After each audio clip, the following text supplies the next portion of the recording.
Muy buenas noches, señoras y señores. Otra edición más de nuestro programa Haciendo Historia. Primero, agradecimiento a toda la gente que nos ve, que nos manifiesta a través de saludos personales en la calle, mensaje de texto, mails, WhatsApp, que le interesa mucho la temática del programa. Para nosotros eso es muy estimulante porque nos permite seguir llegando a su casa con nuevas historias para que todos aprendamos más, porque como siempre digo, yo soy el primero que aprendo al lado de estos dos grandes amigos que son, aparte de académicos, historiadores, investigadores, y la verdad que está muy bueno que todos podamos compartir, y agradezco como siempre la predisposición y su participación. Los voy a saludar. Arranco este programa, estamos grabando en el Día del Abogado, así que le voy a felicitar a mis dos compañeros. Primero arranco con el doctor Enrique Eduardo Quito Galeana. ¿Cómo estás? Muy bien. Bueno, muy feliz día primero. Gracias. Muy feliz día. Muy amable, Rafael. Es un día muy especial para los abogados, aquellos que, diríamos, arrastramos los codos por los mostradores de tribunales. O sea que felicidades a todos los colegas.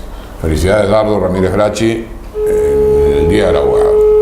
Muchas gracias por tu participación en el programa, porque voy a saludar a Dardo. Dardo, bueno, bienvenido y muchas gracias, y felicidades también por el Día del Abogado. Gracias, Rafael.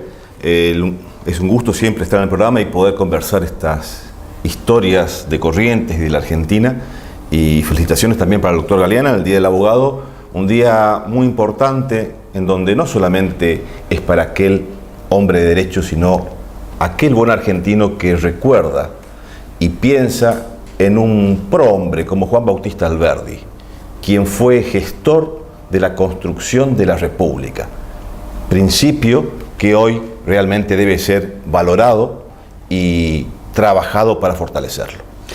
El agradecimiento a ellos, porque quiero que ustedes sepan que ellos hacen este programa desinteresadamente. La verdad, fui a verlos en una oportunidad con la idea de esto. Inmediatamente se prendieron, y hace casi 2 años estamos llegando a su casa con nuevas historias y nuevos programas. Hay muchísimas más historias que contar, gracias a Dios. En la provincia donde nacimos, la ciudad donde crecimos, tiene riquísimas historias. Vamos a seguir hablando de muchas historias que no conocemos, así que muchas gracias a ellos, que sin ellos este programa, haga de cuenta que no existe, porque yo acá sentado sé muy poco al lado de ellos. Si me permitís, Rafael, sí. Me parece, para completar lo que vos decís, los que nos formamos en la universidad con el doctor Galeana tenemos una deuda social y comunitaria constantemente. Más que venimos a una universidad pública, nuestra formación de grado, nuestra formación de posgrado, nuestra dedicación en la investigación y en el estudio, creo que no puede tener impacto y no tiene verdadera consecuencia si no se comparte el conocimiento. Y creo que esta es una vía, un canal, un camino para compartir lo que uno estudió durante décadas, donde uno sigue pensando y repensando y reconstruyendo la idea de lo que es la República, el federalismo, la provincia de Corrientes y el ser de la construcción de la Argentina. Creo que es una oportunidad que yo estoy muy agradecido del programa para poder compartir lo poco que uno sabe. No, pero es muy importante, pero aparte siempre digo que hay que saber ser maestro, porque no cualquier persona por ahí puede explicar de manera didáctica, y ustedes lo son. Quito, maestro, profesor, vos también, profesor en la universidad, y eso permite con una mayor claridad llegar a la gente, porque son historias que podría pasar, decir, por ejemplo, no sé, a Camila O'Gorman la fusilaron porque andaba con un cura, y la historia no es esa. La historia es mucho más rica, y contada con los matices que cada uno le pone a los temas, realmente se vuelven apasionantes cada capítulo. Así que de verdad agradecemos mucho a todos ustedes. Hoy también tenemos un tema muy importante. Primero, antes de decir el tema, les digo que vamos a sortear en el próximo programa los libros, que siempre gentileza de nuestro amigo Leo Moglia Ediciones, que nos manda para regalar entre nuestros televidentes. siga participando en el email haciendohistorias@hotmail.com. Quiero concursar por el libro, donde también pueden escribirnos, sugerirnos temas y también pueden mandarnos mails que cualquiera de los tres leemos y contestamos. Ahora sí, de lleno al programa de hoy. Hoy vamos a hablar de un tema que es muy importante, que sigue siendo muy importante y que no siempre Corrientes ha sido tenida en cuenta. El tema del comercio. El tema del comercio no era un tema menor en la formación de los estados, en la formación de las colonias, en la formación de lo que fue la organización nacional, las aduanas, el cobro de los impuestos. Era muy importante porque con eso se empezaban a sostener los estados, en ese momento aislados, pero después en la organización nacional había que encauzar eso. Así que vamos a arrancar. No sé quién de los dos toma la primer posta y arranca. ¿Usted? Vamos, con el doctor Dardo Ramírez Branchi. La actividad del comercio ha sido muy importante no solamente para el proceso de la conquista americana, sino que ha sido uno de los roles de las actividades fundamentales en la Europa medieval. Y para poder describir y analizar cómo esta actividad va a ser cuña en América, debemos mínimamente aproximarnos a conocer cuáles son las características de la economía europea cuando se produce el descubrimiento de América. El descubrimiento de América, fines del siglo XV, 1492, España y toda la Europa occidental terminaba de una etapa, digamos, compleja, muy activa, en donde en la Edad Media y terminando la Edad Media, hubieron dos factores de poder específico dentro de la economía. Primero era la propiedad de la tierra, el dominio feudal, el dominio de la tierra, la producción de la tierra y la tenencia de la tierra y por su valor. Y además de esa cuestión de la tenencia de la tierra, el otro valor para la economía ha sido el intercambio de los productos, que eso Europa ha generado todo un movimiento a través del comercio del Mediterráneo. Aún más, me animo a decir que la gran aventura de la conquista americana se va a dar por un gran problema del comercio europeo. Cuando cae Constantinopla, que estaba en poder de la Europa, y cae en manos de los otomanos, de los turcos, se va a romper el camino del comercio por el cual Europa traía las especies de Oriente y llevaba las manufacturas o los pocos productos que tenía y producía. Al romperse esa vía, ese camino de la seda, al romperse ese camino de comercio con el lejano Oriente, indefectiblemente Europa debe empezar a buscar nuevas vías, nuevos caminos, nuevas alternativas para el comercio. Vamos a recordar que Constantinopla es la actual ciudad de Estambul. Así es. Una ciudad que tiene miles de años. Miles de años, que fue capital del Imperio Romano Oriental, así como existió el Imperio Romano Oriental y Occidental. El occidental era Roma, la capital. Constantinopla, a través del emperador Constantino, generó un polo de atracción en aquella ciudad que después, durante toda la Edad Media, además fue el punto de inflexión, el choque de las culturas orientales y occidentales, en donde el rol fundamental de esa conflictividad ha sido el comercio. Entonces Europa busca otras alternativas, otras vías, otros caminos, y se encuentra con esta cuestión del nuevo continente y que en realidad buscaban las Indias, buscaban llegar a las Indias. Así es, porque y no buscaban llegar a América, digamos, que era otra ruta alternativa para llegar a las Indias. El planteo, la hipótesis era esa, ya que Constantinopla, no contamos más con el camino de Constantinopla porque los turcos nos toman los impuestos, debemos buscar la vía directa para llegar a las Indias. Y esa fue la gran aventura impuesta por portugueses, por españoles, para encontrar la vía de navegabilidad de llegar a las Indias por mar y no por tierra. En ese mundo europeo, el comercio era vital, necesario. Tenemos las ciudades, estados en el Mediterráneo, Venecia con su impulso comercial, donde el derecho comercial y las vías de la comercialización tienen un impulso fortísimo que traspasó las líneas de la imaginación. Tenemos hasta el propio Shakespeare en El Mercader de Venecia plantea toda la conflictividad de los impuestos, de los créditos, del rol de la ley y lo que era el comercio para la Europa de entonces. La Europa, además de la posesión de la tierra, vivía del comercio. Y había un modismo de cómo hacer el intercambio. Y había una particularidad. Eran las ferias. Las ferias. Existieron ferias famosísimas a lo largo de toda Europa, que eran centros de concentración de comerciantes y productores que se reunían en determinadas épocas del año en una ciudad. Pero limitémonos a lo que pasaba en España. Había varias ferias importantes, pero había una que era tradicional, la de Medina del Campo, que con la influencia árabe de mucho tiempo, la práctica del comercio, la normativa del comercio y del juntarse en las plazas de los espacios públicos para comercializar, fue el mecanismo, fue la manera por el cual se comercializaba. Y se comercializaba todo.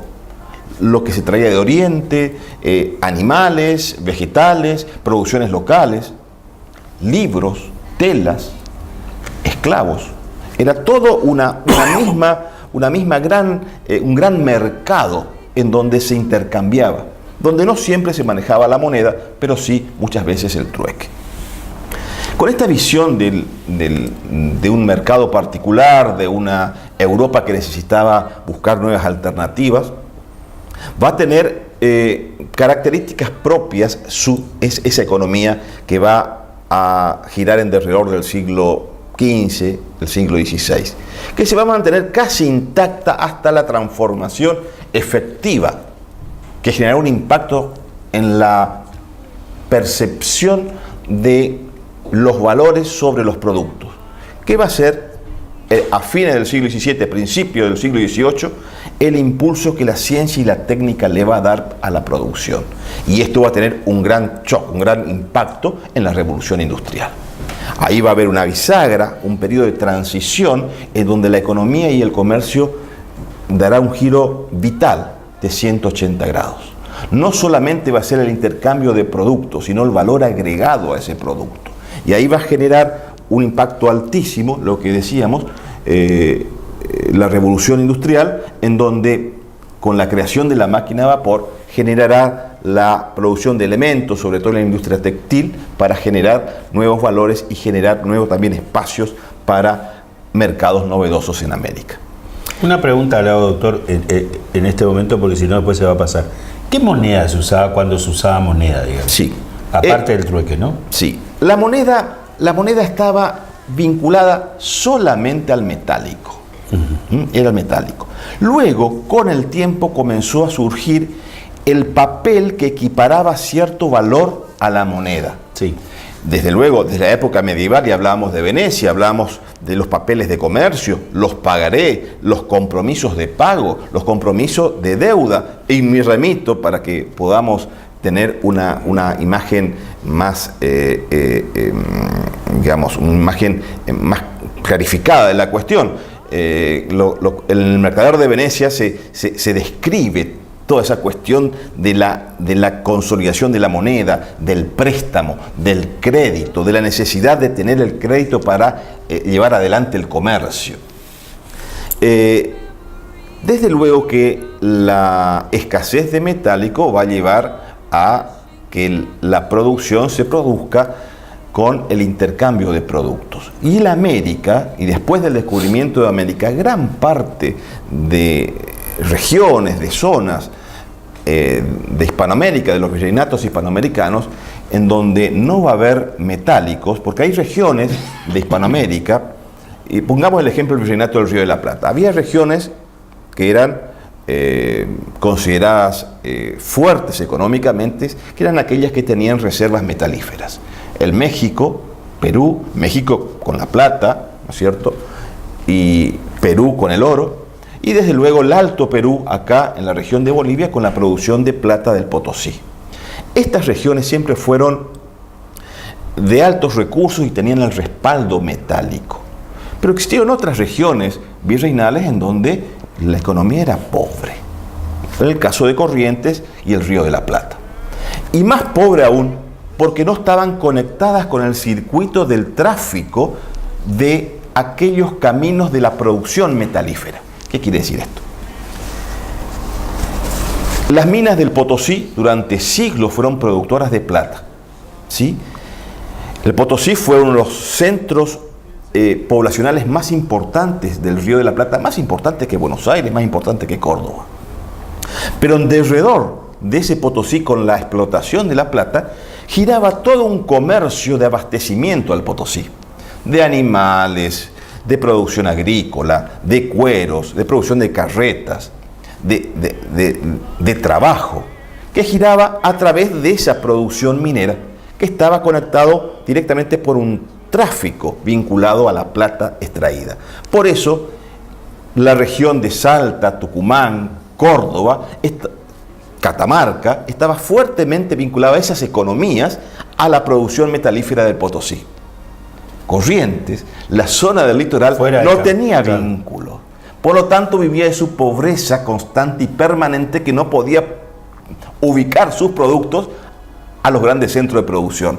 Y los grandes centros de producción y consumo eran lo que movilizaba la economía de entonces. Corrientes, lamentablemente por esas cuestiones azarosas del destino, quedó al margen de ese camino de la plata.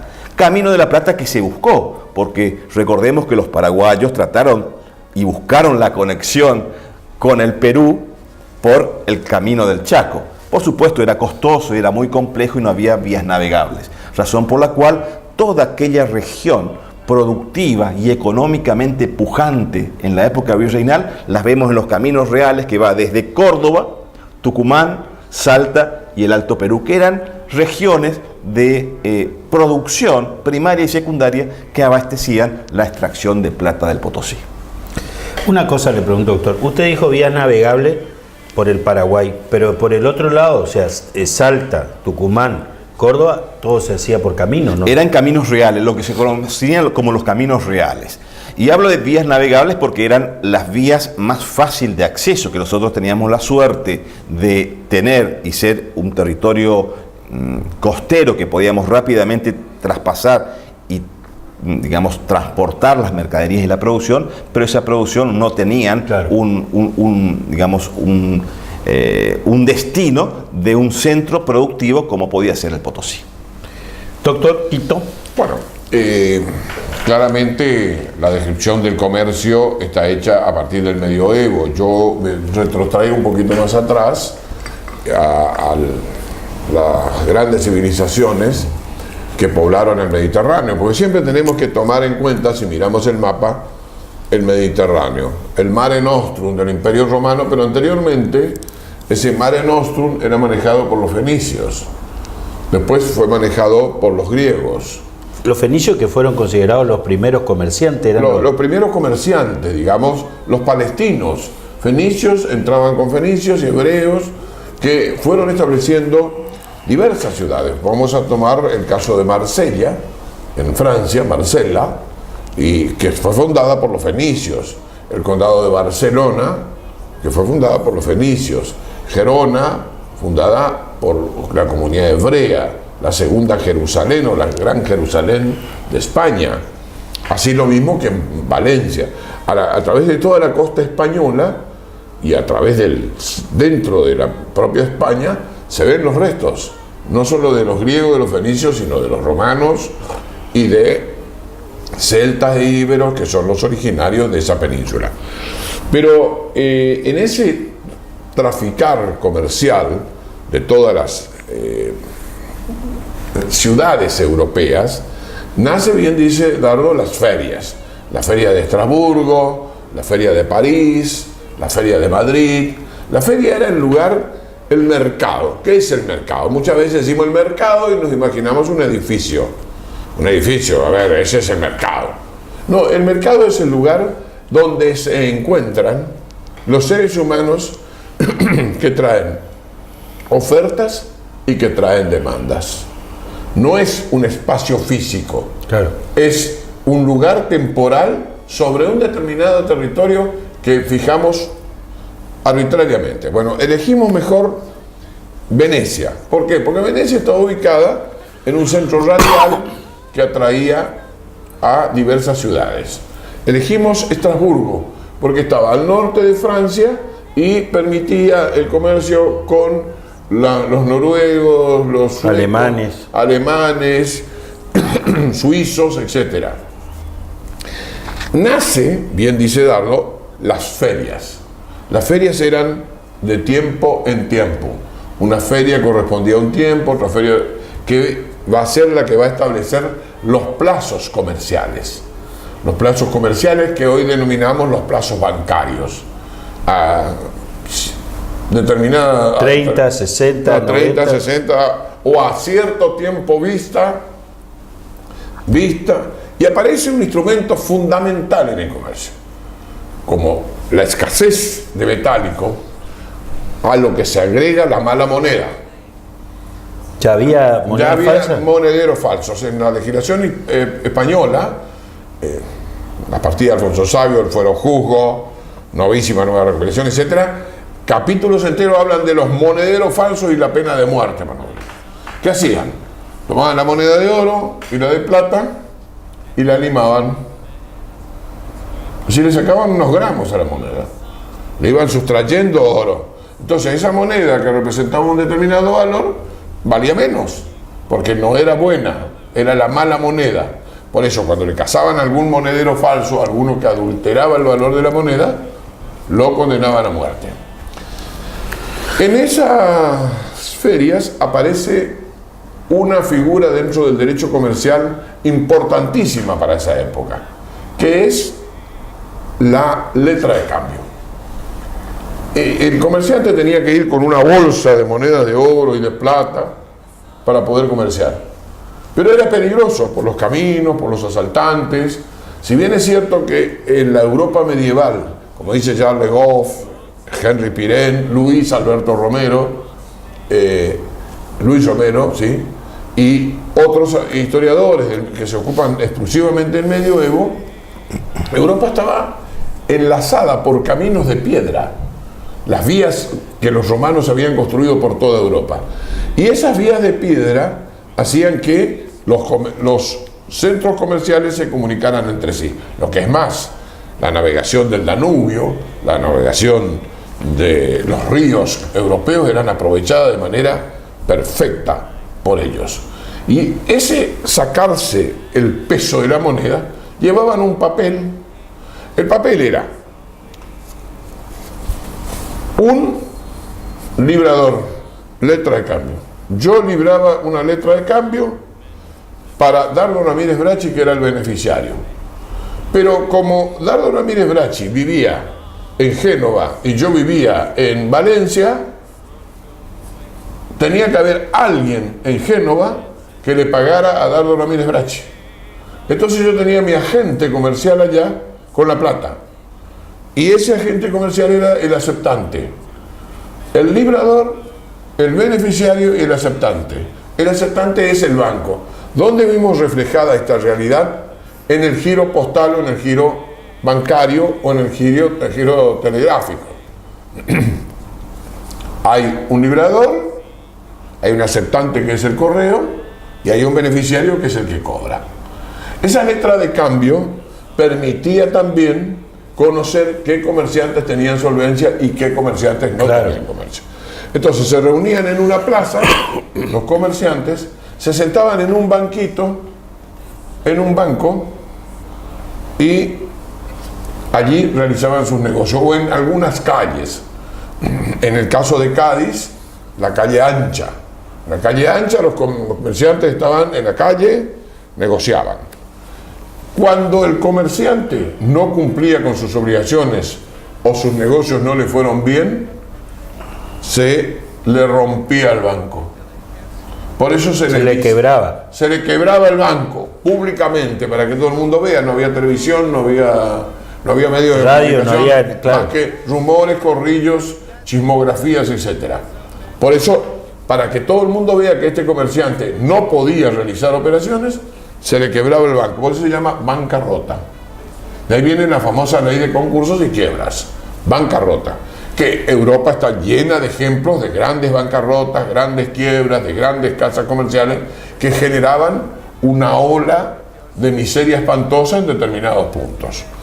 Los dueños del comercio, en realidad, eran familias poderosas y grupos colectivos humanos que trabajaban para determinados príncipes. Está sabido que los nobles y católicos y cristianos no podían comerciar con el dinero, no podían trabajar con usura. La usura está prohibida por las Sagradas Escrituras para los católicos y para los protestantes. ¿A quiénes utilizaban? Utilizaban a los guetizados hebreos o a los árabes.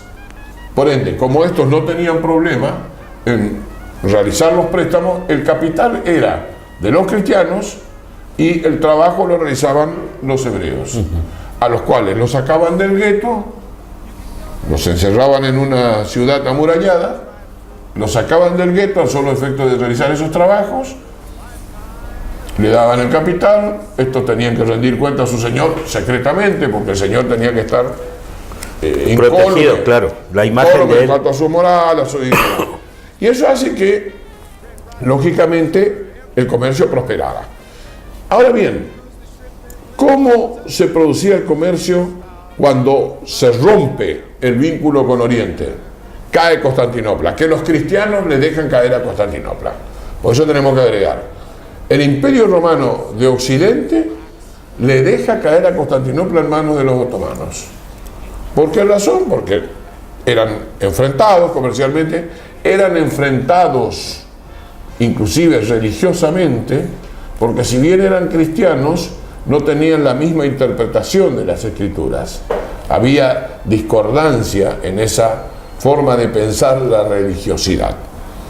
Esto hace que se busquen nuevas alternativas en ese gran cambio y transformación económica, política. Aparece este Papa Alejandro VI, el Papa maldito que no encontraba a nadie y le quiso enterrar. ¿Usted sabía que nadie le quería enterrar? No, a este Papa no le quería enterrar nadie. No, acá no le queremos, acá no le queremos. El famoso Papa Borgia, que eran valencianos. Hasta ahora la casa en Valencia, una gran casa donde llegó a funcionar el Tribunal de la Inquisición, esa casa no se puede alquilar, está llena de fantasmas, afirman los propios valencianos. Mirá vos. Esto es historia.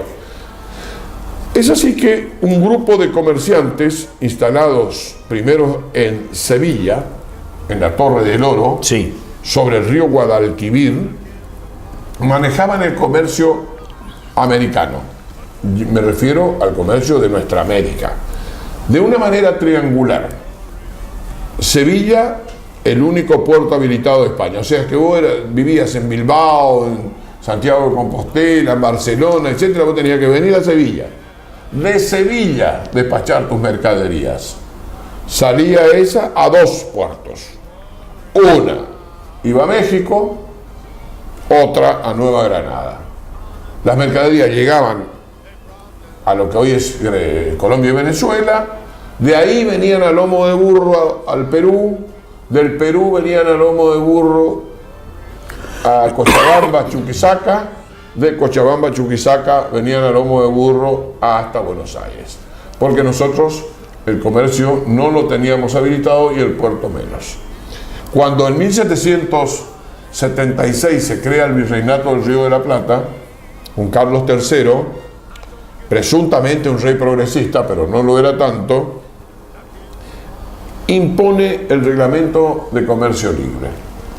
El Reglamento de Comercio Libre no fue tal el de Comercio Libre, sino simplemente habilitó mayores posibilidades para que América y España comerciaran más fluidamente. Entonces, en esa España que tenemos dibujada medieval, del año 1400, 1500, y si allá estamos hablando del siglo XVIII, 1700, se habilitan 13 puertos. 13 puertos que no tienen la misma importancia.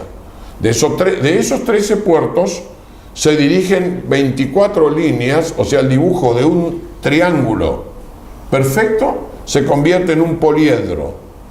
De 13 puertos parten buques y de esos 13 puertos vienen a 24 puertos habilitados en América. Puertos que se categorizan como puertos mayores y puertos menores, según la calidad de la ciudad que tenía el puerto. Eso generó un comercio más intenso, pero no desplazó a Cádiz. Cádiz seguía siendo el centro comercial fundamental de la salida europea de los productos europeos hacia América. Podemos pensar que España tenía ese monopolio, que eran los españoles. Estamos totalmente equivocados. Cádiz tenía en su territorio a los alemanes, a los griegos, a los franceses, a los ingleses y a todo cuanto viniere a comerciar. Y tenían sus representantes viviendo e instalados con casas. Las casas eran grandes mansiones con galerías en la planta baja que servían de depósitos de las mercaderías. En el primer piso vivían la familia y en el tercer piso se usaban de oficinas comerciales para realizar todas las operaciones. Por eso es que cuando nosotros nos encontramos de golpe así y de repente con el siglo XIX, en 1800, cuando se van a reunir las famosas Cortes de Cádiz, que van a dar como origen a la Constitución de 1812, vamos a encontrar 24 diputados americanos. O sea, diputados, unos representantes. Uno por cada puerto. No, en realidad era arbitraria la elección. Sí. Uno por México, otro por La Habana, otro por Buenos Aires, otro por Montevideo, o sea, de los diversos lugares de América. Pero en realidad estos diputados representaban a América, fueron elegidos por juntas o por el cabildo o por una representación oficial americana, de ninguna manera. Estos eran los representantes comerciales que tenían los comerciantes americanos que manejaban el monopolio. Y puntualizo esto porque el comerciante en la Argentina, en lo que va a ser la Argentina, en lo que es el Virreinato Río de la Plata, era el dueño del monopolio de este lado.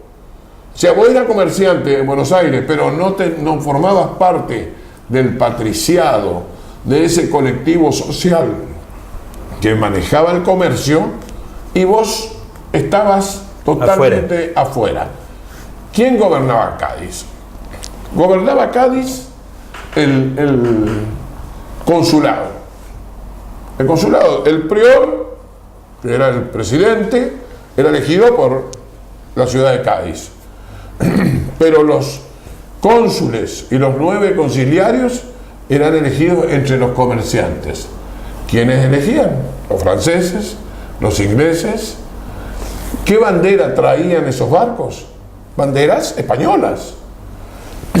Porque estando radicados ellos en el puerto de Cádiz, manejaban la bandera española.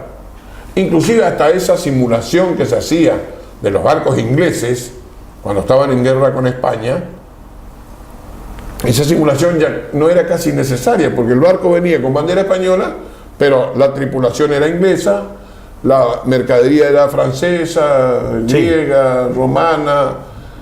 ¿Qué le interesaba a la corona? A la corona no le interesaba el flujo de comercio o las necesidades. Estableció en América una prohibición de producir lo que producía la madre patria. Por ejemplo, en España se producían los vinos y el aceite de oliva. En América no podía producirse vino ni aceite de oliva. Había que comprarle a ellos. En España se producían telas de determinada calidad, sedas, que la mayor productora de seda era Valencia. La lonja de Valencia de la seda, la lonja de la seda es algo extraordinario todavía como resto histórico, y todavía se sigue produciendo la seda valenciana con una calidad inigualable. Aquí que Acá no se podía producir nada de eso. Ese comercio monopolizaba. ¿Quiénes eran los comerciantes en la ciudad de Corrientes? ¿Qué producíamos nosotros, los correntinos que estábamos alejados de todos? Más aún los de Asunción. Los de Asunción quedaron más aislados, porque en Asunción no lograron su objetivo de comunicarse con Charcas, con Chuquisaca, con Potosí, porque cruzar el Chaco era tremendo, era imposible. Las expediciones tenían que ir cargadas de carreta con agua, atacadas por los pueblos originarios, diríamos, era demasiado costoso. Y todo emprendimiento comercial tenía detrás un seguro, una compañía comercial que aseguraba todo. Si esa empresa fracasaba, quebraba la empresa de seguros. Por eso muchos comerciantes terminaban encarcelados. Corrientes, ¿qué producía? Corrientes producía cueros, hueso y carne. La carne la manejaban los saladeros porteños. Sí. Nosotros no teníamos prácticamente saladeros en nuestro territorio. ¿Con quién comerciaba Buenos Aires la carne salada? Comerciaba con los países esclavistas.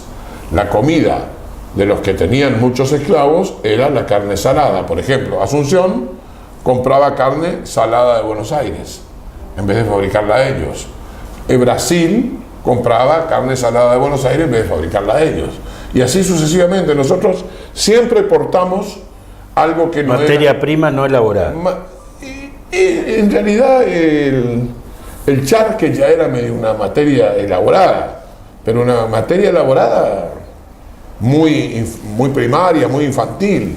Hasta hoy en el campo correntino ustedes verán la mandioca que se está secando, o sea, tienen todo deshidratado. Claro. Para la época en que la cosecha viene mal, ellos tienen deshidratada la mandioca, tienen deshidratada. En una época que no existía la refrigeración ni nada de eso, no había. Para mantener. Vamos a ir a un corte, nos extendimos un poquito, tanda y ya volvemos.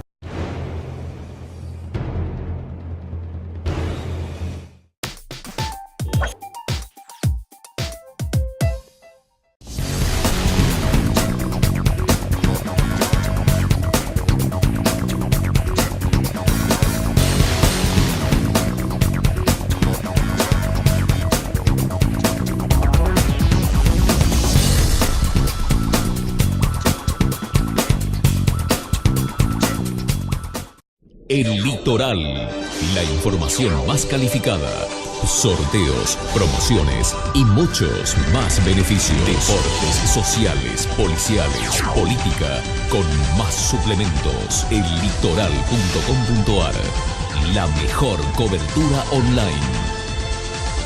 El Litoral, el diario de hoy.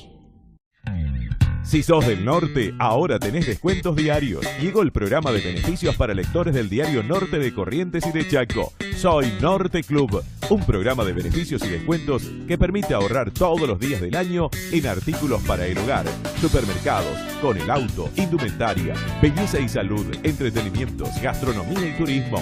Soy Norte Club, un mundo de beneficios y descuentos en nuestra red de comercios adheridos.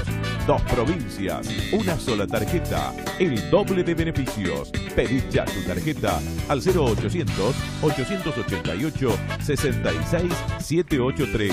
Soy Norte Club, descuentos diarios.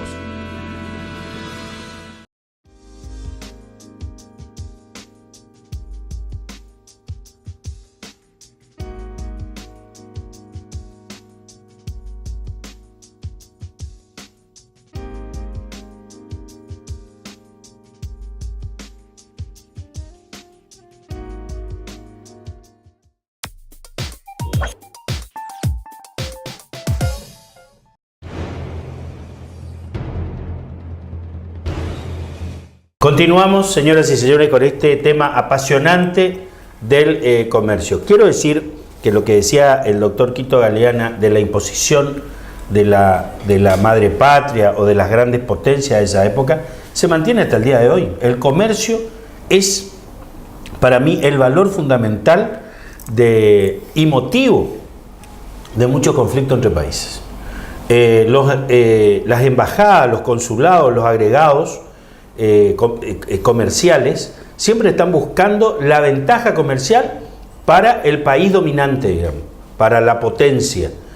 Nada es gratis, vienen a buscar algo, lo hacen a cambio de algún dinero que a ellos les sobra y nos extraen a veces nuestra materia prima. Eso se mantiene hasta el día de hoy. Incluso este tema de las papeleras, que el otro día me dediqué a investigar, las papeleras se instalan, son todas firmas que son europeas o americanas, mayormente europeas, que tienen prohibición de instalar la papelera en sus países de origen. Finlandia, por ejemplo. Entonces ellos buscan unos certificados verdes que andan por el mundo, que después un día nos vamos a desplayar en eso, y con esos certificados verdes instalan las papeleras o las pasteras en países de Sudamérica. Pero ese va a ser otro tema para que aprendamos a conocer cómo funciona el comercio hoy. Continuamos con el doctor Dardo Ramírez Brachi. Vaya si la cuestión económica o comercial no tiene que ver con momentos de crisis, de conflicto. Me animo a decir de que el proceso que da origen a las repúblicas hispanoamericanas a principios del siglo XIX no solamente tiene un disparador político, sino también un disparador económico y comercial. No se puede concebir la existencia de los países hispanoamericanos si no se visualiza o no se analiza las razones de la crisis económica de aquel antiguo monopolio que estábamos hablando en el bloque anterior. Bien decíamos que para España y para las Indias era importante ese intercambio monopólico que trajo consecuencias positivas y negativas de acuerdo al momento histórico. Pero el agotamiento de la utilización de esa vía monopólica se manifestó claramente a principios del siglo XIX, cuando España dejó de ser ya la España gloriosa del imperio y del siglo de oro y pasó a ser simplemente una monarquía más del resto de la Europa occidental. Y esta crisis se va a manifestar con más fuerza cuando la crisis militar y política europea va a afectar e interrumpir y disminuir la intensidad del monopolio español. ¿Y cuándo se va a dar eso? Cuando emerge Napoleón Bonaparte. Napoleón Bonaparte generará una impronta muy fuerte en la Europa continental, el enfrentamiento con Inglaterra, la alianza francesa-española, que tendrá como consecuencia un momento de inflexión determinante, 1805 y la batalla de Trafalgar. La batalla de Trafalgar es el triunfo de Inglaterra sobre Francia y España unida. Pero no es solamente una batalla naval en donde se impone la hegemonía marítima británica, sino que va a ser el punto de inflexión para que España tenga inconveniente para seguir manteniendo sus vías, sus caminos de aprovisionamiento a través del Atlántico de sus puertos de Indias. Y a partir de 1805 en adelante va a haber una crisis en el mantenimiento de ese comercio entre España y América que va a tratar de suplir el avance de la conquista inglesa, razón por la cual vamos a tener las invasiones inglesas en 1806 y 1807, 2 años después de Trafalgar. Pero como la cuestión no se va a solucionar y imponía a Gran Bretaña el contrabando en contra del monopolio español e indiano, se va a generar específicamente en el Río de la Plata un estado de crisis económica financiera. A tal extremo que me animo a decir que el espíritu por el cual se movió y se impulsó más rápidamente la Revolución de Mayo no solamente fue por la crisis de legalidad y legitimidad, sino también por la crisis económica. En 2 palabras, ¿cómo era la economía en el Río de la Plata y específicamente en Buenos Aires, que tenía el epicentro del dominio, de la aduana, del consulado? En 1808, 1809, 1810, en el momento de la Revolución, había 2 grandes sectores: los comerciantes y los hacendados. Los comerciantes eran aquellos que estaban fuertemente vinculados con las casas de comercio de Sevilla y de Cádiz, casas las mismas casas en Buenos Aires que las mismas casas en Sevilla y Buenos Aires, que intercambiaban entre ellas los productos. Pero había otra actividad productiva, comercial, que estaba fuertemente vinculado a la producción del cuero, que era lo que generaban los hacendados. No existía casi la producción de la carne. La producción de la carne, como bien decía el doctor Galeana, estaba limitado al saladero o a salar la carne. Era más doméstico. Era doméstico, era de baja calidad, de baja producción. Pero lo que sí tenía una altísima producción y calidad era la producción del cuero. Y más aún el cuero del Río de la Plata, que era,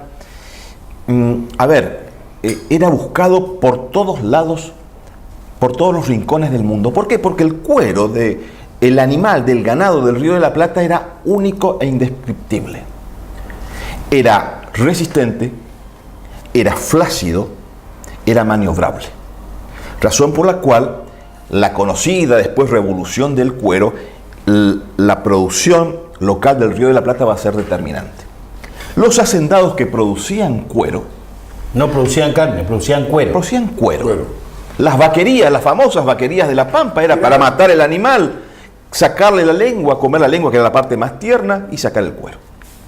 Estos cueros que estaban apilados y en las barracas, en 1809, 1810, por esta cuestión de que los barcos españoles, por la crisis europea, no podían venir a comercializar o no venían con la frecuencia que venían años anteriores, porque el monopolio funcionaba de esta manera.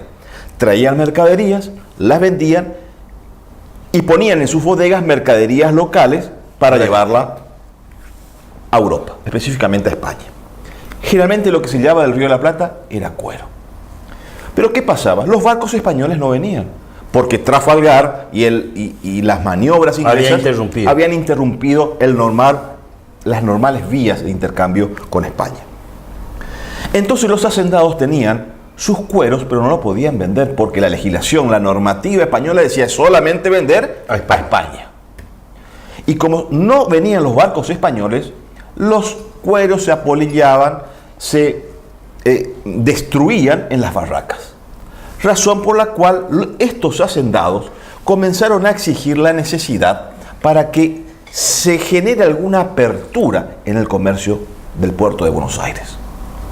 Los comerciantes más conservadores, que querían seguir manteniendo el monopolio, que no se habilite en otros puertos, insistían con este sistema rígido del monopolio que ya estaba agonizando. Pero había otro sector importante de la economía, que eran estos hacendados, que empezaron a generar presión para poder vender sus cueros, pero si no venían los españoles, venderle a alguien más. Claro. ¿Y quiénes estaban? Los ingleses. Para eso contratan a un prestigioso abogado, joven abogado de Buenos Aires, Mariano Moreno. Moreno, que hace un planteo, un alegato judicial ante el propio virrey, no ante la audiencia, ante el virrey, para que genere excepciones al monopolio. Y esto va a ocurrir en 1809. Este planteo, hecho por los hacendados contratados con el patrocinio letrado de Mariano Moreno, se va a conocer como la representación de los hacendados, que no va a ser ni más ni menos que un planteo judicial hecho por los hacendados a través del patrocinio de Moreno para poder ubicar esos cueros en los barcos que no sean españoles. Por supuesto, esto va a generar todo un gran cambio, una gran transformación en la economía del Río de la Plata. Por eso veo y analizamos que las decisiones de la Revolución de Mayo de 1810 no solamente tienen que ver con las cuestiones políticas o las cuestiones institucionales solamente, sino también tienen un asidero fortísimo en la construcción de los intereses sectoriales, tanto del comercio como de la producción económica. Doctor Quito Galeana. Aquí que lo que dice Dardo es ajustado, más aún cuando ya España era aliada de Inglaterra entre 1808 a 1810, en que se va a producir el levantamiento y la Revolución de Mayo. Las tropas inglesas, la flota inglesa, es la que va a garantizar y le va a salvar a la nación española. Los liberales españoles se refugian en Cádiz. Todos aquellos que más o menos luchaban por la independencia española se refugian en Cádiz. Es el último bastión que los franceses, con el general Soult, rodean Cádiz y rodean la isla de León. Ahí estaban los afrancesados, y estaban los liberales, y estaban los serviles. Los serviles eran los reaccionarios. El rey venía al poder de Dios, los liberales no. El pueblo, la nación española daba el poder y el rey era su representante. Este aquí que entra como jefe de los ejércitos españoles, el primo de Wellington, Wellesley, el mariscal Wellesley, que es inglés. La flota inglesa garantizaba la supervivencia de Cádiz porque los alimentos venían desde afuera para entrar a Cádiz, no podían recibir desde afuera porque estaban cercados por los franceses. Por eso, cuando aparece Baltasar Hidalgo Cisneros, Baltasar Hidalgo Cisneros es un virrey liberal, un virrey revolucionario, un virrey ya de las Cortes españolas, porque el Consejo de Regencia vivía permanentemente enfrentado con las Cortes españolas que funcionaban en Cádiz, las Cortes que funcionaban para dictar la Constitución de 1812. Ese Consejo de Regencia tenía cierto poder, pero no tanto como para que el pueblo español representado en Cádiz, o por lo menos ellos tenían la ficción de eso, pudiera enfrentarse. Ese comercio, repito, estaba dominado por los comerciantes ingleses, franceses, alemanes, etc. En Buenos Aires era lo mismo. Las casas de Cádiz y de Sevilla y de otros puertos tenían sus representantes, que eran las familias dominantes del cabildo y las familias dominantes del consulado, que era el organismo donde los comerciantes se refugiaban y se enfrentaban con los ganaderos o hacendados. Sumatoria de todo esto nos da como resultado que todos, tanto comerciantes como hacendados, evadían sus impuestos. Casi todos trataban de evitar el pago de sus impuestos. Desde allá ya venía la evasión fiscal, la elusión fiscal o la oclusión fiscal. Esto es impedir que el Estado recaude. En ese momento la alcabala, el almofarifazgo y los otros tributos. Corrientes, que estaba alejado del puerto de Buenos Aires como puerto único habilitado, con la gravedad que los porteños imponían un bloqueo a los productos correntinos porque venían a competir con sus propios productos, no ha cambiado absolutamente nada. Sigue exactamente igual la situación que en 1810.